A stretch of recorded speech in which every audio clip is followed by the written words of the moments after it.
ये किसान 8 साल पहले डेयरी फार्मिंग में पूरी तरीके से फ्लॉप हो गए थे, लेकिन दोबारा ट्रेनिंग लेके इन्होंने डेयरी फार्मिंग स्टार्ट किया और प्रेजेंट टाइम में काफी अच्छी डेयरी फार्मिंग कर भी रहे हैं। लेकिन हैरान करने वाली ये बात है कि कोई किसान अगर डेयरी फार्मिंग में फ्लॉप हो जाता है तो इतनी हिम्मत करके फिर से डेयरी फार्मिंग कैसे स्टार्ट कर सकता है। ये जानने के लिए अयोध्या में मैं एक ऐसे किसान भाई के पास आ चुका हूँ जो इस टाइम पे काफी अच्छी तरीके से ट्रेनिंग लेने के बाद डेयरी फार्मिंग मैनेजमेंट कर रहे हैं। भाई बहुत ही बेहतरीन तरीके से इनका डेयरी चल रहा है और काफी प्रॉफिट में भी है। और 8 साल पहले ये इसी डेयरी फार्मिंग में फेल हुए थे। क्या गलतियां की थी, क्या ऐसी रोग बीमारी आई थी जिस वजह से ये फेल हुए थे, सारी जानकारी आज आपको इस वीडियो में मिलने वाली है। नमस्कार सर, जो हमारे किसान भाई आपको सामने से देख रहे हैं उनको आप अपना डेयरी फार्म का थोड़ा सा परिचय बताइए। साथियों नमस्कार, ये हमारा परिवार डेयरी फार्म है जो कि अयोध्या जनपद के बीकापुर ब्लॉक में एक ग्राम सभा पड़ती है शिवतर ग्राम सभा में एक गांव है छोटा सा गुलजार पांडे का प्रोआ। अगर हम लैंडमार्क की बात करें तो लता केमिकल फैक्ट्री की जस्ट सामने हमारा ये डेयरी फार्म है जी। अभी आपका डेयरी फार्म देख रहे हैं तो अभी आपसे बात भी हुआ था तो आप बता रहे थे कि हम बहुत पहले ही एक बार डेयरी फार्म कर चुके थे। जी, तो थोड़ा सा उसके बारे में बताइए, आपका डेयरी फार्म में कैसे रुझान आया और आपने जो पहले डेयरी फार्म किया था उसमें क्या हुआ था। जैसे अगर हम बात करें तो हम गांव से बिलोंग करते हैं, तो गांव में आप जाते होंगे, वीडियो वगैरह शूट करते होंगे, तो गांव में अक्सर आप देखते होंगे हर घर के पीछे 2-4 जानवर गांव में ही रहते हैं। तो ऐसे भी हमारी शुरू से ही रुचि थी। तो आज के करीब 7 से 8 साल पहले मैंने डेयरी फार्म का स्टार्ट किया था। लेकिन डेयरी फार्म फेल क्यों होता है और डेयरी फार्म चलता क्यों है? फेल होने का रीजन है, अगर आप डेयरी फार्म कर रहे हैं, अगर आपको नॉलेज नहीं है तो आप सक्सेस नहीं हो सकते हैं डेयरी फार्म में। और अगर आपको नॉलेज है डेयरी में तो आपको कोई फेल भी नहीं कर सकता है। तो पिछली बार जब आपने शुरुआत किया था तो डेयरी फार्म में कैसे आना हुआ, मतलब क्या सोच के आप आए थे डेयरी फार्म? जैसे जानवर की रुचि तो शुरू से थी, बचपन से ही थी और हमारे यहाँ 4 से 10 जानवर हमेशा रहते थे। लेकिन जब हमने डेयरी फार्म शुरुआत किया आज के 7 से 8 साल पहले, तो हमने एक गाय से स्टार्ट किया, एक गाय से दो गाय, करीब हमारे पास उस टाइम 25 से 30 जानवर थे। 25 से 30 जानवर कर लिया था आपने? जी जी जी। फिर उसमें क्या दिक्कत आई थी? दिक्कत ये, जैसे डेयरी में अभी मैंने आपको बताया कि डेयरी में नॉलेज होना बहुत ज्यादा जरूरी है। क्योंकि डेयरी में बहुत सारी समस्याओं का सामना करना पड़ता है। जैसे अगर आपको नॉलेज नहीं है तो अगर आपके जानवर बीमार हुए तो आपको डॉक्टर के पास जाना पड़ेगा, या फिर जानवर में रिपीट ब्रीडिंग की समस्या काफी ज्यादा आती है, या फिर आपके जानवर में थनैला की समस्या आती है। तो इन सब चीजों का आपको नॉलेज होना बहुत जरूरी है। अगर आपको नॉलेज नहीं है तो आप चाहे छोटा आपका डेयरी फार्म रहे चाहे बड़ा हुआ, आप फेल हो जाएंगे। अगर आपको नॉलेज है तो आपको कोई भी फेल नहीं कर सकता है डेयरी में। तो मतलब नॉलेज ना होने की वजह से पिछली बार आप फेल हुए थे। तो फिर से आप फिर डेयरी फार्म कर रहे हैं और कितने साल बाद कर रहे हैं? ये अभी तो हमारा डेयरी फार्म करीब 2015 से 16 के बीच में बंद हो गया था। लेकिन अभी हम 2024 लास्ट में स्टार्ट किया है। करीब ये मान लीजिए 1.5 साल के आसपास हमारा डेयरी फार्म ये चल रहा है। मतलब ये जो अभी नया वाला बनाया है ये 1.5 साल हो गया? करीब 1.5 साल से ये चल रहा है हमारा डेयरी फार्म। चलिए अब इसके बारे में बात करते हैं। ये जो आपने स्ट्रक्चर बनाया है नए वाले डेयरी फार्म का, इसको स्ट्रक्चर कितने एरिया में और कितना खर्चा लगा था बनाने में? अरे जैसे स्ट्रक्चर की बात करें तो ये आप देख सकते हैं कि हमारा ये नॉर्मल सा शेड है, क्योंकि मैंने शेड के पीछे पैसे नहीं इन्वेस्ट किए हैं। और आप देख सकते हैं हमने अपने पैसे जानवरों के पीछे इन्वेस्ट किया है, क्योंकि हमें अगर कहीं से पैसे आएंगे तो जानवर हमें पैसे देंगे, ना कि हमारा शेड पैसे देगा। अगर इसकी हम लंबाई चौड़ाई की बात करें तो करीब 40 फीट चौड़ा है और 80 फीट के आसपास ही लंबा है। ये कितने जानवरों का शेड है? ये करीब 25 से 30 जानवर का सेट है। 25 से 30? जी जी। और अब जब आपने नए सिरे से फिर से स्टार्ट किया था तो कितने जानवर से स्टार्ट किया था? देखिए जैसे हम नए सिरे से स्टार्ट किए थे तो हमने एक जानवर से, हमारे पास बता तो रहे हैं 2-3 जानवर थे, लेकिन उसमें हम ब्रीडिंग करते करते एक जानवर हमारे पास एक ऐसा तैयार हुआ जिसकी मैंने मिल्किंग की, तो उसने हमारे डेयरी फार्म पे हाईएस्ट रिकॉर्ड किया 29 लीटर 700 ग्राम दूध दोनों टाइम का। तो जब 29 लीटर 700 दूध उसने रिकॉर्ड किया तो फिर माइंड में आया कि अगर ऐसे हमारे पास 4 से जानवर हो जाएंगे तो हमारे पास दूध की क्वांटिटी काफी ज्यादा हो जाएगी और काफी ज्यादा पैसे की प्रॉफिट होगी, इनकम होगी। जी। तो फिर आपने उसी से बढ़ाना शुरू कर दिया? जी। तो हमने एक गाय जब वहां लाई तो, लेकिन ये हुआ कि जैसे पहली बार बिना नॉलेज के हम फेल हो गए थे, तो शायद हो सकता है दोबारा भी बिना नॉलेज के फेल हो जाए। तो इसके लिए हम पूरी तैयारी किए, जगह जगह जाके पढ़ाई किए, ट्रेनिंग किए, और भी जितनी आसपास की डेयरी फार्म है या यूपी में लगभग जितनी ठीक ठाक डेयरी फार्म है हर जगह जाके वहां पे मैंने विजिट किया। मतलब जब दूसरी बार आपका डेयरी फार्म में रुझान आया तो उससे पहले आपने तैयारियां किया कि इसके बारे में सीखा जाए, जो इसकी बारीकियां होती है उसको आपने ट्रेनिंग भी लिया और दूसरों की फार्म पे भी जाके जी, नॉलेज जी, जी, लिया जी, है, जी। फिर आपने ये शुरू किया। जी। तो अभी आपके डेयरी फार्म पे कितनी गाय हैं और अच्छा, कितनी भैंस हैं? अभी अगर हम बात करें तो हमारे पास करीब 11 से 12 गाय हैं हाँ। और भैंस हमारे पास अभी तो करीब 3 हैं। अच्छा, अब मैं देख रहा हूँ कि आप गाय पे ज्यादा फोकस कर रहे हैं, ऐसा क्यों? अच्छा, जैसे गाय पे फोकस कर रहे हैं क्योंकि गाय की मिल्किंग कैपेसिटी काफी ज्यादा होती है जी, जी। और ये अगर इनका सही सब कुछ देख रेख हुआ तो इनमें जानों में कोई दिक्कत नहीं आती है जी। और ये लंबे टाइम तक दूध उत्पादन में भी बने रहते हैं। जैसे भैंसों में क्या होता है कि भैंस में 2 से 4-6 महीने तक ज्यादा से ज्यादा मिल्किंग देती हैं, उसके अच्छा। बाद ये इनका मिल्किंग खत्म हो जाता है या मिल्किंग कम कर देते हैं। लेकिन गायों में ऐसा नहीं होता है। गायों में जब तक आप अपने जानवरों को खुद से नहीं छोड़ेंगे तब तक आपके जानवर का मिल्किंग कम नहीं होगा और अगर आपका मैनेजमेंट सही है तो आपके दूध जानवरों का गाय का दूध कम नहीं होगा। लेकिन भैंसों में ऐसा नहीं है। अच्छा, आपने बताया था कि जब एक आपके यहाँ थी जो गाय, आपने डेयरी पे मतलब अपने डेयरी पे उसका मिल्किंग किया था, जी, जी। तो 29 समथिंग था। जी, जी, जी, जी। तो अभी सबसे हाईएस्ट वही है आपके यहाँ? नहीं, नहीं, अभी तो जितने भी जानवर हैं हमारे पास 25 लीटर के ऊपर सारे जानवर है और अगर हम हाईएस्ट दूध की बात करें तो हमारे पास हाईएस्ट दूध देने वाली गाय है 37 लीटर की। अच्छा, मतलब 37 लीटर की जी, है, जी, मतलब जी। उससे भी ज्यादा की आपने जी, कर जी, लिया जी, है। जी। और भैंस बात करें तो अभी कौन सी है भैंस, और भैंस आपने कहाँ से लाया था? भैंस ये हमारी घर की पड़िया है अच्छा, और अच्छा। इसको हम यही घर पे ही तैयार की है। ये आपकी चौथी बार प्रेग्नेंट है, 3 बार हमारे डेयरी फार्म पे ये बच्चा कर चुकी। और अगर इसकी मिल्किंग कैपेसिटी की बात करें तो हमने हमारा एक यूट्यूब चैनल है परिवार डेयरी फार्म नाम से, जी। तो उसकी मैंने लाइव मिल्किंग डाला है। तो इसका हाईएस्ट अगर मिल्किंग की बात करें दोनों टाइम का तो 16 से 18 लीटर के बीच इसकी हाईएस्ट मिल्किंग मतलब कैपेसिटी है। आपके घर की भैंस है और उसी से आप बढ़ा भी रहे हैं। जी, जी, जी, जी। और आप गाय में किस ब्रीड पे मतलब ज्यादा फोकस करते हैं? अभी तो हम जितनी भी आप हमारे पीछे देख रहे होंगे हमारे डेयरी फार्म पे सारी गाय एचएफ हैं। अच्छा, अच्छा। जी। तो आप मतलब आपके हिसाब से एचएफ बेस्ट है जी, जी, डेयरी जी। फार्मिंग? अगर हाँ, एचएफ क्यों बेस्ट है? अगर आपको नॉलेज है तभी आप एचएफ आपके लिए बेस्ट है। नहीं, अगर आप डेयरी फार्म स्टार्ट कर रहे हैं या फिर आप डेयरी करना चाहते हैं या कोई पशुपालक भाई डेयरी कर रहा है तो उसको नॉलेज नहीं है तो वो एचएफ की तरफ ना इन्वेस्ट करे अपने पैसों। वो आप जर्सी की तरफ इन्वेस्ट कर सकता है, साहिवाल गाय की तरफ इन्वेस्ट कर सकता है। क्योंकि क्या होता है ना कि उनमें चाहे साहिवाल हो गई चाहे ये जर्सी हो जर्सी, गई, जी। तो इनमें क्या है रोग प्रतिरोधक क्षमता काफी ज्यादा होती है। उनकी तो ये इम्यूनिटी मजबूत होती जी, है। जी, इम्यूनिटी पावर मजबूत होती है तो ये बीमार कम पड़ती हैं और ये कम खर्चे में रहती हैं। तो अगर आप डेयरी फार्म कर रहे हैं तो अगर आप एचएफ गाय भी रख रहे हैं तो 15 से 18 लीटर तक ही रखिए, हाई मिल्किंग की गाय ना रखिए। क्योंकि अगर हाई मिल्किंग गाय आप रख रहे हैं तो आपको दिक्कतें भी सामना ज्यादा करना पड़ता है क्योंकि उसमें नॉलेज होना बहुत जरूरी है। हर एक चीज, छोटी छोटी चीजों को आपको ध्यान देना पड़ेगा।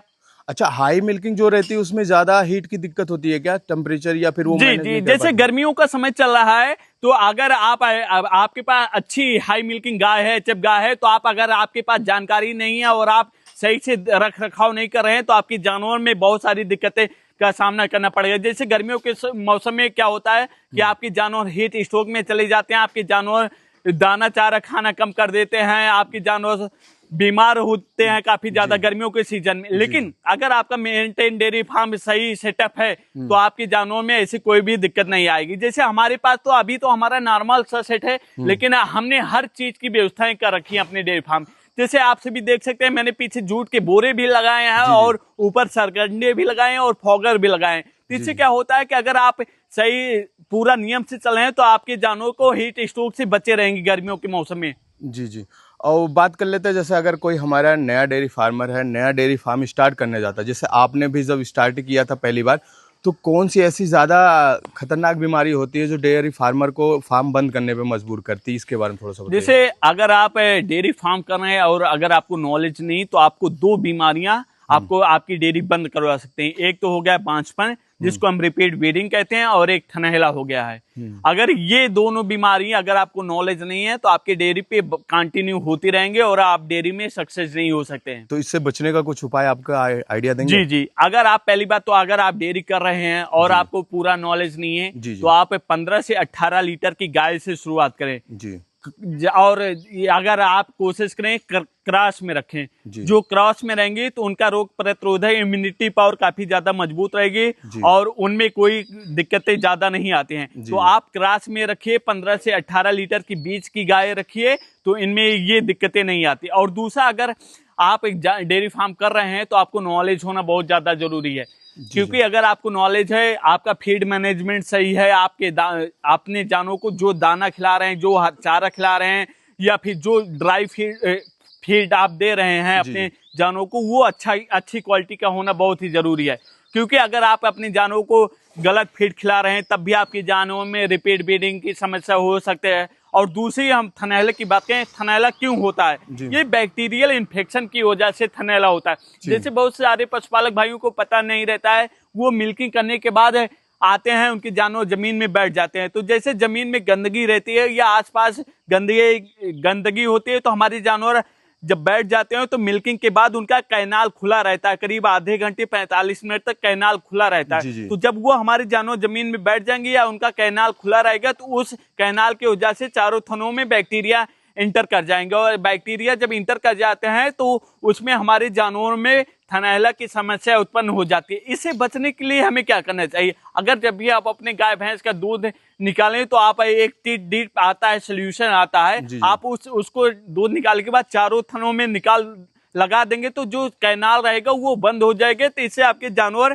थनैला जैसी बीमारियों से बचे रहेंगे। और आप अपने डेयरी फार्म के आसपास साफ सफाई रखें और अपने जानवरों को अच्छा साफ पानी पिलाएं, और हफ्ते में कम से कम कोशिश करें 2 बार चूने का छिड़काव और लाल दवा का छिड़काव अवश्य करवाएं। इससे आपके जानवर थनैला जैसी बीमारियों से बचे रहेंगे। जी, अब ये बात की करें तो फीड मैनेजमेंट का, आप क्या देते हैं फीड और क्या देना चाहिए फीड में? जैसे मार्केट में तो बहुत सारे फीड मिल रहे हैं, आप जानते होंगे, हर जगह विजिट भी करते होंगे। लेकिन अगर हम बात करें कि आप या तो खुद की फीड तैयार करें अच्छी क्वालिटी के, या फिर जो मार्केट में सबसे अच्छी बेस्ट क्वालिटी का फीड हो, वो आप अपने जानवरों को खिलाएं। जैसे अभी हम प्रेजेंट टाइम पे अगर हम बात करें, तो हम अपने जानवरों को माँ डेयरी फीड खिला रहे हैं, जो कि अगर बात करें तो यूपी का सबसे अच्छा फीड प्रेजेंट टाइम पे है। इससे अच्छा फीड आपको मार्केट में कोई भी नहीं मिलेगा। अगर यह फीड आप अपने जानवरों को खिला रहे हैं, तो आपके जानवरों में कोई भी समस्या नहीं उत्पन्न होगी। मैं कंटिन्यू पिछले 1.5 सालों से खिला रहा हूं और मेरे डेयरी फार्म पे कोई भी समस्या नहीं हुई है। अच्छा, आपका सुबह और शाम का फीड में क्या रूटीन, उसके बारे में थोड़ा सा बताइए।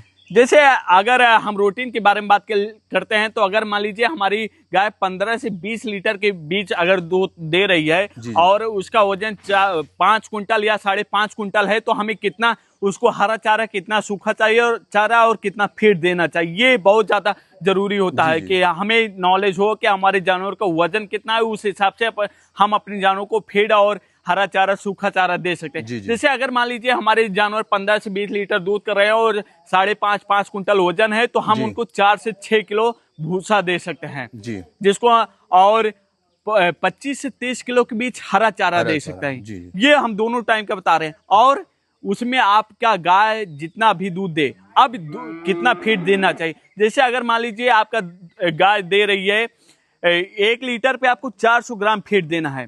जैसे जो हमारे पास हम अपने जानवरों को फीड खिला रहे हैं माँ डेयरी फीड है, तो ये यूपी का सबसे बेस्ट क्वालिटी का फीड है। तो ये इसको हम अपने जानवरों को 1 लीटर के पीछे 400 ग्राम फीड देते हैं। और अगर हम भैंसों को दे रहे हैं, तो इसको 1 लीटर पे 500 ग्राम फीड दे सकते हैं। अच्छा, इसमें दोनों टाइम मिला के मतलब 200 ग्राम दोनों टाइम? नहीं, 1 लीटर के पीछे 400 ग्राम देना है।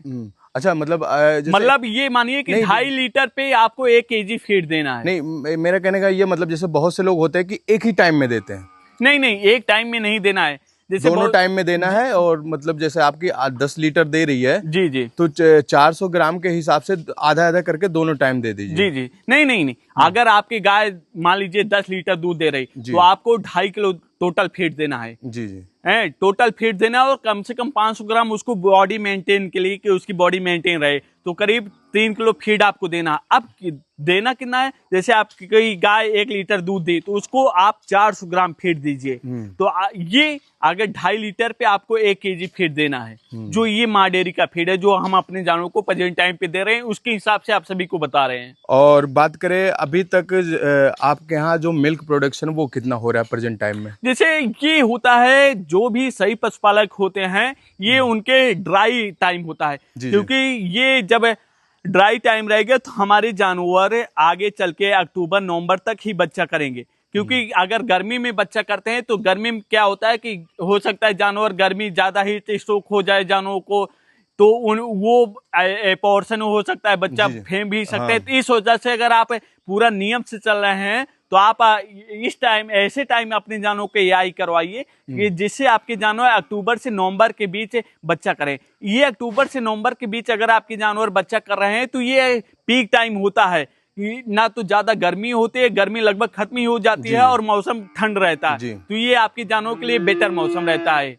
जी, अभी तक आपके डेयरी फार्म की बात करें तो एक दिन का हाईएस्ट मिल्क प्रोडक्शन कितना होगा अभी 1.5 सालों के अंदर में टोटल में? जी, अभी तो हमारे पास जैसे आपको बताया है कि हमारे पास 12 गायें हैं, करीब 11 से 12 गायें और करीब 3 भैंसें हैं। तो जिसमें हम बात करें 4 से 5 जानवर हमारे फर्स्ट टाइमर प्रेग्नेंट हैं, तो हमारे पास करीब 7 से 8 जानवर बचे। 7 से 8 जानवर, अगर 7 से 8 जानवर के बीच में हम बात करें तो करीब हमारे पास दोनों टाइम के मिलाए 2 से 220 लीटर तक दूध हुआ हमारे। 200 से 220 लीटर।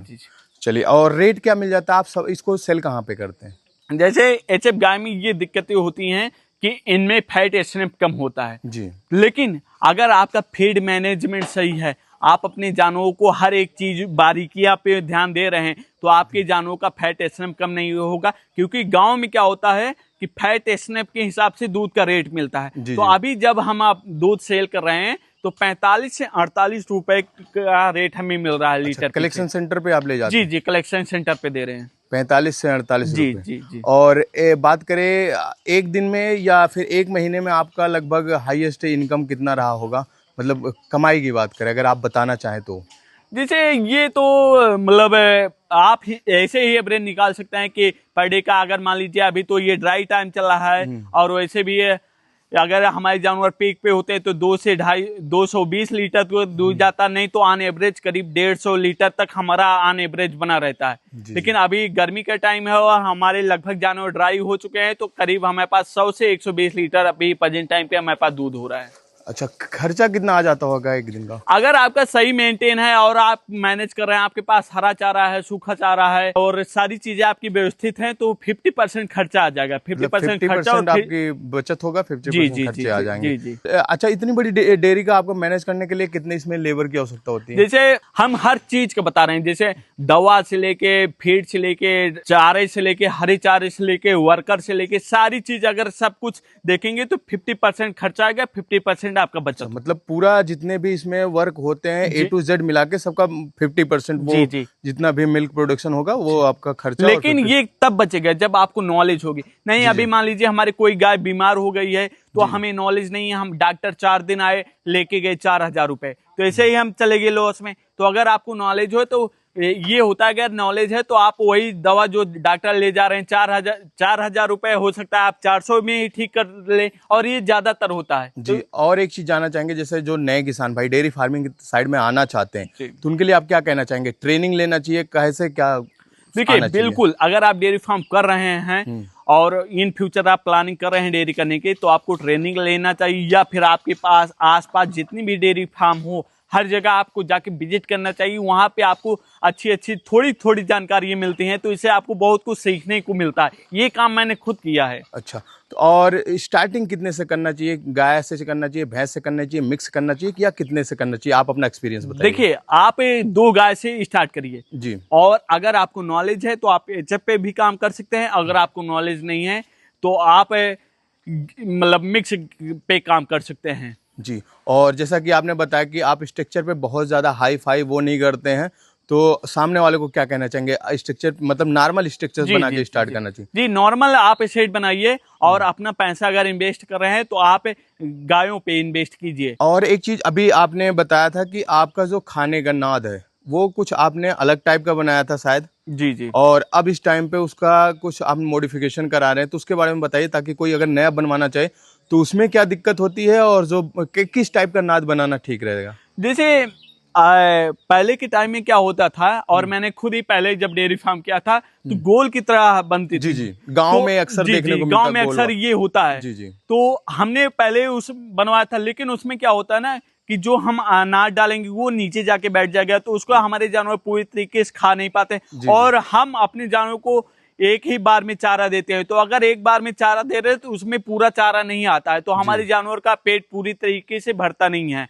तो इसलिए हम ऐसा बनवा रहे हैं चौकोर तरीके से कि उसमें हम एक बार में फीड मिला सकते हैं, एक बार में चारा दे सकते हैं, जिससे हमारे जानवर को भरपूर मात्रा में मिल सके जी। इसलिए। और उसमें क्या होता है कि अगर हमारे गोल है तो उसमें क्या होता है, नीचे अगर चारा बच भी जाता है तो उसमें फंगस लग जाते हैं, और अगर आप देखेंगे तो उसमें नीचे कीड़े भी पड़ जाते हैं। लेकिन आप चौकोर बना रहे हैं तो आपको ऐसी कोई भी दिक्कतें नहीं आएगी, क्योंकि अगर ऐसा बना रहे हैं तो वहां पे कहीं भी चारा एकत्रित नहीं होगा। जी जी, मतलब हर जगह से आसानी से वो खा जी पाएंगे। जी जी जी। तो कहने का मतलब, अगर कोई डेयरी फार्मर अपना डेयरी स्टार्टअप करे तो इन सब पे भी ध्यान दे, छोटी छोटी बातों को ध्यान दे। जी जी।